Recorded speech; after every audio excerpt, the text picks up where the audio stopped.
Hey guys, Bipolar Barbie here, and today I wanted to do a video on different types of depression because it's really important to know what type of depression that you have, because depending on the type of depression, the symptoms can vary, and doctors really need to find out what type of depression you have so that they can prescribe the most effective forms of treatment.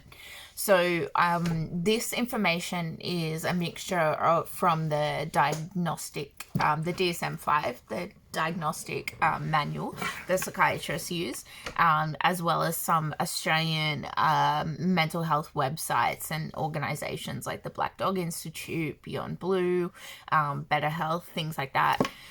So the statistics might be a little bit Australian focused. But I think they're kind of universally recognized as well, how they say like 1 in 4 people suffer depression or some form of mental illness at any given time. So I think, you can just apply those statistics to your country and the population. But in Australia, there are like 5 main types of depression. Major depressive disorder, major depressive disorder with melancholia, psychotic depression, persistent depressive disorder, or sometimes they call that, I don't know how to pronounce this word, but it's dysthymic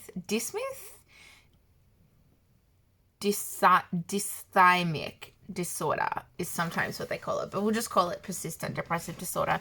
And then they have perinatal depression, which is also called like antenatal and postnatal depression. They just kind of put them together, whether it's before, like during the pregnancy, before the birth, or after the birth of the child. And there's also like a range of different factors in that. I would also consider like bipolar depression or borderline depression, and then again premenstrual dysphoric disorder depression. But we're just going on what the statistics show. So I did a video previously or just before on what is depression, how to know if you're depressed, so watch that.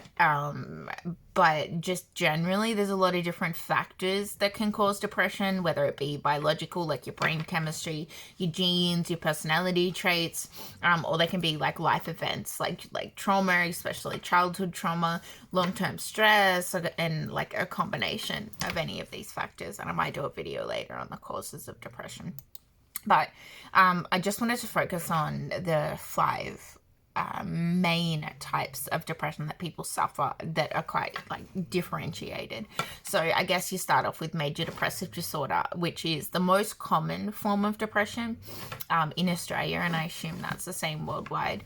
But a major depressive disorder is a depressed mood or loss of interest and pleasure in usual activities, together with 4 of the following symptoms that are nearly every day. So they do use like certain tests. When you go to like a doctor or a psychologist, they do use specific tests to find out the frequency of these symptoms. But they talk about significant weight loss or weight gain, which weight gain is what I feel. Some people have a reduced appetite or increased appetite. A lot of people have like insomnia or hypersomnia. So it's either you can't sleep or you sleep too much, which is I definitely increase the amount that I need to sleep, which I think is like a lot of like light orientated as well for people who are like seasonally kind of affected. Some people have that type of depression as well. And they call it psychomotor agitation, which is like restlessness. There's also forms of like psychomotor issues, like you're slowing down of your brain. I think they call it psychomotor retardation, which is the slowing down of like your neurons in your brain, which is slowing down thoughts and reduced kind of physical movement, mental activity, which can be shown if you look at MRIs and brain scans and that sort of thing. And in bipolar, they have the opposite when it's mania. And that can significantly affect people, like especially on the mania side, which I know is not what this video is about. But I know that in the mania side, they've actually found on MRI brain scans that people who have prolonged periods of manic episodes have the same gray matter deterioration that they experience in Alzheimer's patients. So you can actually burn out sections of your brain the longer that you have a manic episode, which is why it's really important to treat those. But definitely with depression as well, your brain can be just as much affected. So that's where you can get like lots of fatigue or lack of energy, brain fog, and those are really physical symptoms with like a major depressive disorder. Whereas then you can also get sort of the psychological symptoms like feelings of being worthless, excessive guilt, reduced ability to concentrate, indecisiveness is probably a big one as well, because I know I don't get like my emotions. So that kind of numbing, like you don't know what you like or what you want to do because you don't have like a feeling about it. So that can be really hard as well. And obviously recurrent kind of thoughts of like death or suicide and even suicide attempts. I might do a video on the idea of suicide idealization because it's something that I never really knew much about, and it was always a question I answered no to, but I really was kind of obsessed with like death, and in my mind I would like play over scenarios a lot in my imagination of people like cared about dying, and I think it was a way of like my brain trying to fathom what I was feeling and create some form of like logical explanation. But I think something else that's like really important to note about major depressive disorder is that there are different, even though it says major depressive disorder, there are definitely different like scales of severity. So you've got kind of like mild, moderate, and severe. And mild, although like those symptoms that I mentioned before can be evident, it's like only a minor impairment to social or your occupational functioning. So again, when you do these kind of like depression quizzes that your psychiatrist, your doctors will give you, they'll not just note the presence of these symptoms, but also the severity.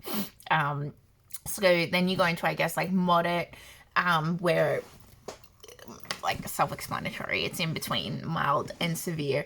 And severe is kind of like where many of these symptoms are present, but not only that, the intensity of symptoms is severely distressing to a person and completely unmanageable. And that's when they talk about someone having a severe depressive episode. And in major depression, those symptoms can have a huge interference with someone's occupational and social functioning. And I think that's something that's really important to note, because people are always like, oh, you know, it's just like a little bit of depression, like you can work, you can hold a job. It's like a lot of the time people can't. And it's not a failure of themselves. It's like, it's just they're struggling with something like really chronic medical condition. And I think people just need to be more aware of that. So there is, I guess, like with the severity of symptoms, there's also like a stepped approach to treating people with a form of depressive disorder. Because the treatment generally starts quite mild, and that was my experience with my treatment as well. It starts off as like kind of really basic treatment, and then if that doesn't work, then that's where like more severe measures are kind of taken, more intense medication. I was at my psychologist the other day, and I was mentioning what my medication was to my new psychologist.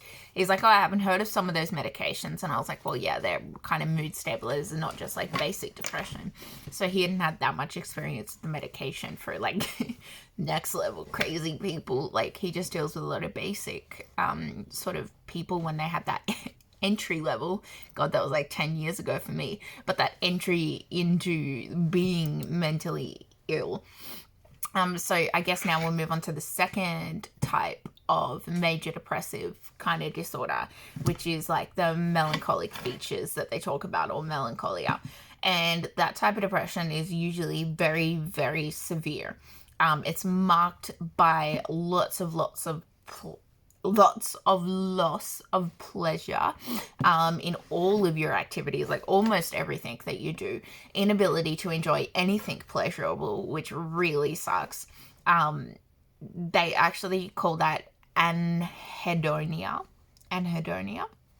I wish I could speak some Latin so I could get some of these medical terms. My partner can speak Latin. He teaches Latin at university, and he's always schooling me in Latin, which is really annoying, but I probably should learn a little bit for him for like these medical videos. But symptoms of this other kind of altered form of depression is like this complete despondency, despair, feeling empty, often early morning wakening, and again the slowing down of movement, restlessness, significant weight loss, and excessive guilt. People with this type of depression normally find it worse in the morning, which is weird. I would question whether or not that's because a lot of these people medicate with like coffee and caffeine and stuff like that, but it probably has like a sleep component to it as well. And they definitely require management from a GP or psychiatrist or clinical psychologist. So I think it's really, really important that if you relate to any of those symptoms in such severity that you reach out to someone. And then you move into like psychotic depression, which is a term that's used to describe a major depressive disorder that's associated with delusions, hallucinations, and feelings of just paranoia. There is many different types of hallucinations. I probably should do a video on that as well. Whether it's auditorial, visual, you can either hear voices or you can see things. And some people argue that there's more mild forms of like psychosis where it's kind of like feeling intense emotions that are like disproportionate to what you're actually going through, but that's kind of like debatable in the psychiatric community. But psychotic depression is less common than other types of depression, and it's quite it's more common in people with types of like bipolar or schizoaffective disorder. They often separate the two. But psychotic depression is very, very severe, and there's a better response rate when people are treated with a combination of antidepressants and antipsychotics rather than one of those treatments alone. So I know I've been on antipsychotics previously, and I didn't really, I guess I needed them at the time. So they were really helpful. But sometimes, again, like if you've got an underlying condition like bipolar, sometimes being on antidepressants can promote the psychosis as well, bring that out. So I think that's important to note as well, that if you are seeking other treatment, you do notice these symptoms like develop post-treatment, to really consider that as well. So doctors do really need to be super involved in monitoring you when you are on these types of treatments, because the side effects can be quite intense. And electric shock therapy, or what do they call it? Electroconvulsive therapy is the new name for it. They find has a better result for this particular type of depression. But it can also be effective for other types of depression. I know my grandmother was prescribed that type of treatment many, many years ago, and my dad had power of attorney, and he didn't sign off on her getting that treatment because she just begged him not to. She was like, don't let them do this. And I mean, back then, like, this is like 40 years ago. I don't know if I would have let someone stick probes into my brain either and electrocute me, but I do know some people that have had it and had quite effective results. So it is, it's a huge treatment. It's a medical procedure, but it can be quite effective to some people with treatment-resistant depression as well, which is sort of treatment-resistant depression. It brings us into our next one, which is like persistent depressive disorder, or that's the word I can't pronounce, dysthymia, I think is what it is, dysthymia.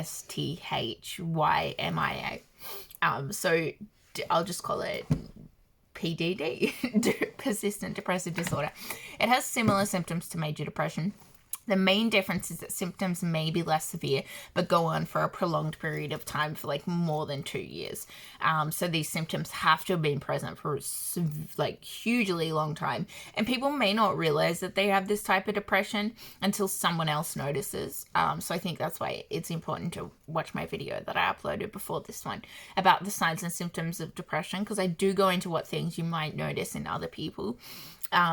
Because a lot of people with persistent depressive disorders think that they've just always been like that. So it's really hard for them to know what it's like to not be depressed. And I think I fell into that category for a long time. Like, I had been depressed as a child and a teenager, and I didn't really know what it was like to function like a normal person. You know, we'll put that in air quotes, but to have a quality of life that wasn't plagued with depression. So, you know, I always had this persistent down feeling, and, you know, other symptoms of depression. It wasn't until, you know, some things got worse and I had my first manic episode that I did start to do other therapies. And I had a huge combination of therapies as well, like psychotherapy combined with antidepressants and lifestyle changes. And I think people that have this kind of mild persistent depression will benefit from that type of combination treatment the most. Well, I mean, anyone will. Anyone will. Everyone needs a combination treatment. But I think it's you know, it's definitely more. It's something that you need to think about when you're either coming out the other side of a depressive episode and you're starting to get your functioning back and you want that long-term recovery, not like in an acute depressive episode. Like, that's where, you know, medical intervention, either hospitalization or medication, can be really effective. But for long-term management, lifestyle changes and psychotherapy can be very, very helpful. At the moment, I'm managing my depression with medication and sort of lifestyle changes. I've done 10 years psychotherapy, and I've done lots of different types of therapy: DBT, CBT, TRT, like REBT, like just all the therapies. I've also done like emotional clearing stuff. I like all the what they call it. The name is blanking right now, but where they do like the acupressure points with the meridians, and I've done all sorts of like hypnosis as well. So that has been helpful with a lot of sort of the psychological side of things, but there's definitely a biological component that needs to be medicated. And I learned that last year when I went off one of my medications, and I just, you know, slipped back into a depressive episode, and it was quite severe, and I just had the full physical side of depression that needed to be treated. And, you know, I guess coming into one of our new ones is, as females, it's really important for us to think about whether or not we should be having children. And I mean, everyone should be thinking about whether or not they should have children. It shouldn't just be a given that everyone has children. It's like, is this the right choice for me? And I guess men are as equally, you know, need to be concerned with that, because it's like, will you be a good parent? And that's a whole other topic for discussion when it comes to mental illness. But women in particular then have to worry about perinatal depression, especially if you have an existing depressive disorder, and, you know, whether or not you're going to be depressed during pregnancy, because most of your antidepressants you can't take, and that would be really concerning for me. And I'm not going to have kids. I don't want kids, but, you know, I couldn't take any of my prescription medication whilst pregnant, so that's, you know, there's a massive risk there. So especially when you have statistics like 15 to 20% of women do experience some form of perinatal depression, whether it's like prenatal or antenatal, before or after the birth of baby. Like, if you already have a pre-existing condition, that is a huge 15 to 20%. That's like 1 in 5 already. So, you know, there's lots of different changes, I think, that happen to your body physically, and that probably causes a lot of this. But there's, you know, like the physical demands as well of having a baby, hormonal changes, and just adjustments, I think, to new routines, lack of sleep. Like, all of that has a huge effect on anyone's mood. So particularly when you have to care for a child, and if you already have depression, you're really struggling to keep you know, up with day-to-day life and you've got that exhaustion, like it can be huge, can be really hard. So, you know, some of the symptoms, if you are pregnant or you've just had a baby, some of the things you really need to look out for is feeling extremely tired, irritable, having less interest in sex is normal after birth. And there's a lot of these symptoms that are normal after you give birth to a baby. But I have had a lot of friends that have had, you know, babies and been fine. I've had a few friends that have gone through postnatal depression, even postnatal psychosis, and it's been really hard, and it really is like intense. You know, they spend a lot of time at home, but they're like unwilling to kind of leave their house as well, I think is a big system. It's like the whole thing of having a baby is just like super overwhelming. And even my sister, like, she says sometimes, like, I'm over, like, not sleeping. I'm just done. It's so exhausting. But that's not, like, a constant thing. She's also really enjoying having a kid. And my friends that have had postnatal depression haven't had that experience. Like, they haven't said to me once, like, they've enjoyed the whole pregnancy experience. And they know that that's something that they meant to say, and they'll probably say that to other people. But to, you know, if like your close friends will be kind of honest about what they're feeling, and if you kind of see that in someone, then that's, you know, where you really need to encourage them to reach out and kind of get help. You know, if I guess a good rule of thumb is that if those like baby blues go on for more than 2 weeks, then it's a good idea to reach out to your GP or your medical professional, like your postnatal care nurse, you know, just like someone, and have a chat to them about it. And I think a lot of mothers would be really fearful of, like, you know, docs or some organizations stepping in and calling them like an unfit mother, and there's a lot of pressure that comes with that. But there's so much support available out there, and it's so much more common than people think. So you know, don't be afraid to reach out if you're in that situation, because, you know, it can be quite dangerous, the alternative, and people would rather that you reach out and get help. So please do that if you're struggling. And there are other forms of depression as well that, you know, bipolar disorder depression, PMDD depression, seasonal affective depression. And seasonal affective depression is more common in the Northern Hemisphere than it is in Australia, because, you know, you've got less sunlight. But I'm quite, like, photosensitive, so I'm really sensitive to light. Which plays like a huge thing in my mood, and I need to spend as much time outside as I can. So during the winter months, like, I hate cold weather, so I spend all my time inside with the heater. But, you know, I really need to make a point to just like go sit outside and absorb some of that sunlight. I don't call it sunbaking, I call it photosynthesizing, which is where the process where plants get energy from this, absorbing the sunlight. So I find the same thing. It's a huge impact on your mood. And, you know, seasonal depressive disorder is, you know, marked by light exposure. It can also be like vitamin D. I don't know what's the right word, like caused by vitamin D deficiencies as well. So yeah, if you get depressed, if you find yourself getting more depressed at winter, getting yourself like a sad lamp, or, you know, just spending some more time outside in the sunlight is always a good thing. And I've done heaps of videos on PMDD as well, but that's basically severe PMS.